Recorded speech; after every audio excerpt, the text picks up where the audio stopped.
तो दोस्तों आज हम जिस मूवी को एक्सप्लेन करने वाले हैं वो एक स्पेस की मूवी है जिसका नाम है ग्रेविटी। इस कहानी में एक लड़की के बारे में बताया गया है जो कि पहली बार अंतरिक्ष में सफर कर रही है और पहले ही सफर में वो स्पेस में अकेली पड़ जाती है। तो चलिए इस मूवी की शुरुआत करते हैं। मूवी की शुरुआत में हमें नासा के एस्ट्रोनॉट्स दिखाए जाते हैं जो पिछले एक हफ्ते से पृथ्वी के बाहर अंतरिक्ष के एक सैटेलाइट होलोस्कोप में हार्डवेयर इंस्टॉल कर रहे हैं। इनकी टीम के हेड का नाम कोरस्की होता है जिन्हें स्पेस का काफी अनुभव है। और दूसरी तरफ हम देखते हैं डॉक्टर स्टोन को जो कि अंतरिक्ष में पहली बार आई हैं। डॉक्टर स्टोन हार्डवेयर स्पेशलिस्ट हैं, इसीलिए उन्हें यहाँ सैटेलाइट को ठीक करने के लिए लाया गया है। वेल इन सभी लोगों में कोरस्की काफी मजाकिया किस्म के इंसान होते हैं। वो डॉक्टर स्टोन के साथ काफी फ्लर्टिंग करते हैं। दूसरी तरफ इन लोगों के साथ एक और साथी होता है जो कि अंतरिक्ष में अकेले काफी मजे कर रहा होता है और वो भी सैटेलाइट में काम कर रहा होता है। ये दोनों लोग अपने काम को काफी बखूबी निभा रहे थे, लेकिन तभी नासा की तरफ से इनको एक मैसेज आता है कि रशियन सैटेलाइट में कुछ खराबी आने के कारण रशियन गवर्नमेंट ने उसे मिसाइल से उड़ा दिया है ताकि उसकी जानकारी किसी को ना लगे। अब इस सैटेलाइट का मलबा पूरे ब्रह्मांड में फैल गया है और उनकी तरफ काफी तेजी से आ रहा है। तभी डॉक्टर स्टोन कोरस्की से पूछती है कि क्या ये खतरे का संदेशा हो सकता है, लेकिन कोरस्की इस बात को बड़े मजाक में टाल देते हैं और फिर दोनों अपने काम में लग जाते हैं। कोरस्की की नजर पृथ्वी पर पड़ती है और ये एक बेहतरीन से बेहतरीन नजारा होता है दोस्तों पृथ्वी का ऐसा नजारा मैंने पहले कभी नहीं देखा था। कोरस्की स्टोन को अपनी जवानी के किस्से सुनाने लगता है और कुछ देर बाद नासा इनको दोबारा से कांटेक्ट करके मिशन को रद्द करके जल्दी से स्पेसशिप की तरफ बढ़ने को कहती है। कोरस्की जब इसकी वजह पूछता है तो ऑफिसर बताते हैं कि जिस सैटेलाइट को मिसाइल से उड़ाया गया था उसका मलबा दूसरी सैटेलाइट से टकरा चुका है और वो तेजी से अब तुम्हारी ही तरफ बढ़ रहा है। अब ये सुनकर डॉक्टर स्टोन काफी ज्यादा घबरा जाती है और जल्दी से जल्दी सबको मिशन अबॉर्ट करने को बोलती है। डॉक्टर स्टोन और कोरस्की उस सैटेलाइट टेलीस्कोप को डिसमेंटल करते हैं और वहां से जाने की तैयारी करने लगते हैं, लेकिन तभी मलबे का एक टुकड़ा इनके काफी पास से होकर गुजरता है और उन्हें ये पता चल चुका होता है कि अब बहुत देर हो चुकी है। पूरी सैटेलाइट का मलबा बहुत तेजी से इनकी तरफ आने लगता है जिसकी वजह से हॉरोस्कोप पूरी तरह से नष्ट हो जाता है। इसी बीच एक मलबे का टुकड़ा आकर इनके साथी से टकराता है जिससे उसको काफी चोट आती है। इधर स्टोन एक पैनल में अटक जाती है और उसका बेल्ट फंस जाता है जो कि खुल ही नहीं पाता। उस मलबे के बचे हुए हिस्से इन लोगों के बीच काफी तेजी से आने लगते हैं जिससे डॉक्टर स्टोन का पैनल खुल जाता है और स्टोन दूर जाने लगती है। कोरस्की उसे बोलता है कि उसे अपनी बेल्ट खोलनी ही पड़ेगी वरना तुम ब्रह्मांड में कहीं खो जाओगी। बहुत कोशिश करने के बाद डॉक्टर स्टोन से वो बेल्ट खुलती है और वो अंतरिक्ष में उड़ने लगती है। देखते ही देखते डॉक्टर स्टोन कोरस्की से काफी दूर निकल जाती है। कोरस्की उसे कांटेक्ट करके अपनी लोकेशन बताने को बोलता है, लेकिन स्टोन काफी ज्यादा घबराई हुई है। वो तेज तेज सांस ले रही है जिसकी वजह से उसका ऑक्सीजन सिलेंडर खत्म होने लगा है और अगर वो इसी तरह ऑक्सीजन सिलेंडर को यूज करती रही तो बहुत ज्यादा देर तक वो जिंदा नहीं रह पाएगी। कोरस्की उसे सूट की लाइट ऑन करने को कहता है और वो पूछता है कि क्या तुम्हें अपने आसपास कोई स्पेस स्टेशन या सैटेलाइट दिखाई दे रहा है, मुझे जल्द से जल्द बताओ। स्टोन बोलती है कि मुझे सिर्फ सूरज और पृथ्वी दिखाई दे रही है, मुझे कुछ समझ नहीं आ रहा कि क्या हो रहा है। और फिर स्टोन स्पेस में घूमते घूमते थोड़ी देर के लिए बेहोश हो जाती है। जब उसकी आंख खुलती है तो कोरस्की उसके पास पहुंचकर उसको पकड़ लेता है। वो उसकी बेल्ट से अपने सूट को बांध लेता है और अपने सूट में लगे जेट पंप की मदद से स्पेस स्टेशन की तरफ बढ़ने लगता है। तभी उन्हें वहां उनका एक साथी दिखता है जो स्पेस के बाहर काम कर रहा था। वो तेजी से आकर स्टोन से टकराकर उसकी बेल्ट में उलझ जाता है। स्टोन देखती है कि वो मलबा उसके सिर के आर पार हो गया है जिसकी वजह से उसकी मौत हो गई है। ये देखकर वो काफी ज्यादा डर जाती है। स्पेसशिप पहुंचने के बाद वो देखते हैं कि वहां का मंजर तो और ज्यादा डरावना हो चुका था। उनकी स्पेसशिप पूरी तरह बर्बाद हो चुकी थी और उनमें उनके साथियों की मौत भी हो चुकी थी। ये खबर कोरस्की नासा को देता है और उनसे कहता है कि अब सिर्फ डॉक्टर स्टोन और मैं जिंदा बचे हैं। अब हम दोनों को ये स्टेशन छोड़कर दूसरे स्टेशन की तरफ बढ़ना होगा। ये बोलकर वो दोनों वहां से उस स्टेशन की तरफ निकल पड़ते हैं जो काफी दूर होता है। रास्ते में कोरस्की स्टोन को काफी ज्यादा रोचक कहानियां सुनाता है जैसा कि वो हमेशा ही करता है। तभी स्टोन पृथ्वी को देखने लगती है जो कि बाहर से काफी खूबसूरत लग रही थी। इस नजारे को वो पहली बार अनुभव कर रही होती है। कोरस्की को स्पेस स्टेशन दिख जाता है लेकिन वो देखता है कि उसका पैराशूट खुला हुआ है। वो कहता है कि वहां के लोग यहाँ से इवैक्यूएट कर चुके हैं और इसके बाद कोरस्की स्टोन से बोलता है कि जोर से खुद को पकड़ लो क्योंकि मेरे जेट पंप में एयर खत्म हो गया है और हम एक झटके से उसी तरफ पहुंचने वाले हैं। और फिर कोरस्की अपने सूट में जितनी भी एयर होती है उन्हें एक साथ रिलीज कर देता है जिससे कि ये दोनों के दोनों वहां पहुंच जाते हैं। लेकिन ये लोग इतनी स्पीड में होते हैं कि उनका उस स्टेशन से काफी भयंकर टकराव हो जाता है और जिस बेल्ट में वो बंधे हुए हैं वो टूट जाती है और दोनों एक दूसरे से दूर होने लगते हैं। जैसे ही कोरस्की दूर होने लगता है तभी स्टोन उसके बेल्ट को पकड़ लेती है अब इस हालत में कोरस्की को पता होता है कि उसका बचने की कोई भी उम्मीद नहीं है, क्योंकि बेल्ट बहुत ही ज्यादा कमजोर है और जिस रस्सी में स्टोन का पैर फंसा हुआ है वो जल्दी ही छूटने वाली है। अगर वो रस्सी छूट गई तो उसके साथ साथ स्टोन भी मारी जाएगी।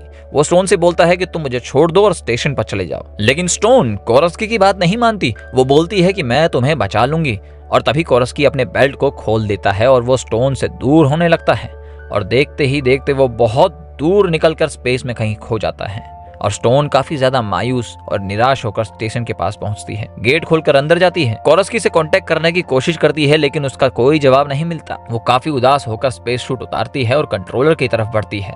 वो वहां पहुंचकर नासा से कांटेक्ट करने की कोशिश करती है, लेकिन उसकी सारी कोशिशें नाकामयाब हो जाती हैं। वो खिड़की से बाहर देख रही होती है कि उसके पास एक और मुसीबत आ जाती है। उसके स्टेशन के एक हिस्से में काफी भयंकर आग लग जाती है, जो कि पूरे स्टेशन में फैलने वाली होती है। स्टोन एक गैस सिलेंडर से उस आग को बुझाने की कोशिश भी करती है, लेकिन वो आग बुझती नहीं। तब स्टोन उस हिस्से का गेट बंद कर देती है ताकि पूरे स्टेशन में आग न फैले। वो एक किताब में ढूंढने लगती है जिससे कि उसे पता लग सके कि एक हिस्से को स्पेस स्टेशन से कैसे अलग किया जा सके, और उसकी मदद से थोड़ी देर के बाद उस हिस्से को अलग कर देती है जिसमें आग लगी थी। इसके बाद वो कोशिश करती है कि सैटेलाइट के जरिए उसकी मदद से पृथ्वी की तरफ कांटेक्ट कर सके। जहां एक तरफ स्टोन कांटेक्ट करने की कोशिश कर रही है, वहीं दूसरी तरफ उसकी मुसीबतें बढ़ती ही जा रही हैं। जैसे ही वो सैटेलाइट को वहां से निकालती है, वो एक पैराशूट में पूरी तरह से उलझ जाती है। वो बहुत कोशिशें करती है कि वो पैराशूट से निकल जाए, लेकिन वो ऐसा नहीं कर पाती और आखिरी में गुस्से में आ जाती है। फिर वो फैसला लेती है कि स्पेसशिप को बाहर से जाकर ही उसे ठीक करेगी। वो बाहर जाती है और उसे ठीक करना चालू कर देती है, लेकिन तभी उसकी तरफ टूटी हुई सैटेलाइट का मलबा दोबारा से आने लगता है और फिर जिसकी उम्मीद नहीं थी वही होता है। पूरा मलबा स्पेस स्टेशन से टकरा जाता है, जिसकी वजह से सब कुछ तबाह होने लगता है। पूरा मलबा हर तरफ फैल चुका था और स्टोन बड़ी बहादुरी से अभी भी अपनी स्टेशन से चिपकी हुई है, लेकिन तभी हम देखते हैं कि जो पैराशूट उसकी सैटेलाइट में फंसा हुआ था, टकराव की वजह से वो अलग हो जाता है और अब स्टोन सैटेलाइट को चालू करके थोड़ी आगे बढ़ती है, लेकिन तभी दोस्तों यहाँ पर उसका इंजन ही बंद हो जाता है और वो सैटेलाइट वहीं रुक जाती है। अब इस बात से स्टोन को बहुत ज्यादा गुस्सा आने लगता है और वो सारी चीजों को इधर उधर फेंकना चालू कर देती है। वो एक चीज को ठीक करती तो वहीं दूसरी तरफ दूसरी चीज खराब हो जाती। इस बात से वो काफी ज्यादा परेशान हो जाती है और अब स्टोन पूरी तरह से हार मान चुकी है। उसके पास अब कोई रास्ता नहीं है बचने के लिए, इसलिए वो अपने आप को मारने की कोशिश करती है। वो स्टेशन के सारे ऑक्सीजन सप्लाई को बंद कर देती है और लेट कर अपनी मौत का इंतजार करने लगती है। लेकिन तभी यहाँ दोस्तों एक चमत्कार होता है। उसके गेट पर कोरस्की आ जाता है। जी हाँ दोस्तों, कोरस्की अभी जिंदा है।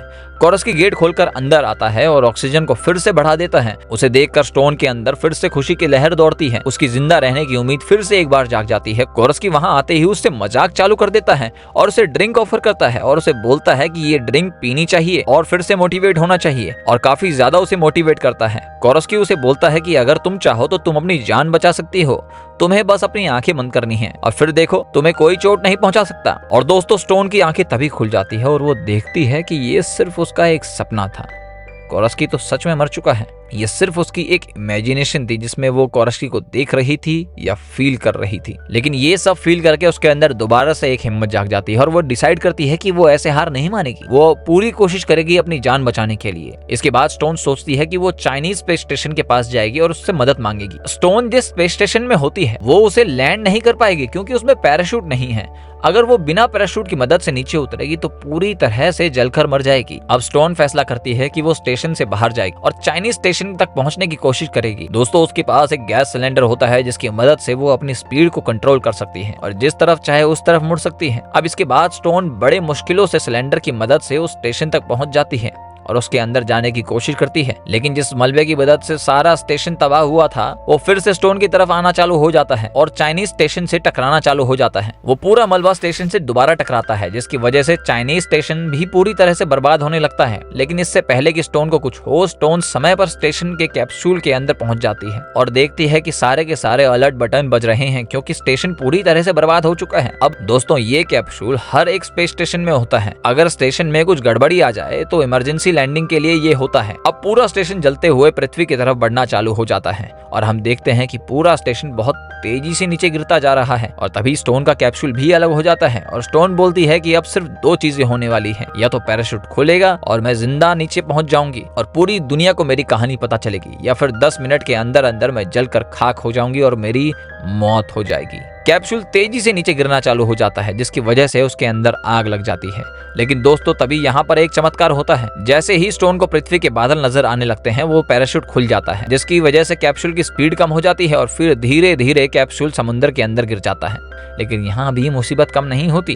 कैप्सूल के अंदर धीरे धीरे पानी भरना चालू हो जाता है और उसके सूट की वजह से स्टोन अब बाहर भी नहीं निकल पा रही थी। लेकिन बड़ी मुश्किल से वो अपने सूट को उतारती है और पानी के ऊपर आ जाती है। अब स्टोन इतने दिनों बाद खुली हवा में सांस ले रही थी, जिससे उसे बहुत खुशी मिलती है। वो बाकी मलबों को आसमान से गिरते हुए देख रही थी। उसे एहसास होता है कि वो कितनी खुशनसीब है। इसके बाद वो तैर कर किनारे तक पहुंच जाती है और मिट्टी को छूकर थैंक यू बोलती है और मूवी यहीं खत्म हो जाती है। दोस्तों आपको इस मूवी की एक्सप्लेनेशन कैसी लगी आप कमेंट में जरूर बताएं और हमारे चैनल को मेरी रिक्वेस्ट है कि सब्सक्राइब जरूर करें। देखने के लिए बहुत बहुत शुक्रिया। मिलते हैं बहुत जल्दी।